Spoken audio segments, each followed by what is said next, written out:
Hello everyone, কেমন আছেন সবাই? তো প্রচন্ড রোদ থাকার কারণে বাইরেও বের হওয়া যায় না তেমন একটা। তো অনেকদিন পরে মেয়েকে নিয়ে ছাদে আসলাম। মানে বিকেলবেলা একদম রোদ নেই আর কি। তো এই তো আমাদের ছাদে একটা ছোট্ট সিঁড়ি আছে উপরে ছাদে ওঠার জন্য, সেটা দিয়ে উঠতেছি আমরা।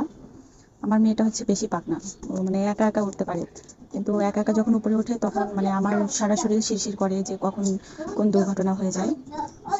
তো এই যে আমাদের বাসার উপরে ছাদের চারদিকে ভিউটা কিন্তু খুবই সুন্দর, তাই না? দেখেন, খুব সুন্দর। তো এই তো উপরে ছাদে উঠে গেলাম আমরা। উঠে আমার মেয়ে তো খুব খুশি, ও সারাদিন রুমের ভিতর থাকতে থাকতে একেবারে বোর হয়ে যায়। আর বিকেল হলেই বলে আম্মু ছাদে যাব ছাদে যাব। ওই যে পাখনাটা নিচে দেখতেছে। তো এই তো আমরা মা মেয়ে বসে আছি একটু। আমার মেয়ে হাঁফসায় গেছে সিঁড়ি দিয়ে উপরে ওঠার পরে। তো আমরা একটু বসে থেকে আমার মেয়ে আমার সাথে খুব সুন্দর খুনসুটি করছে।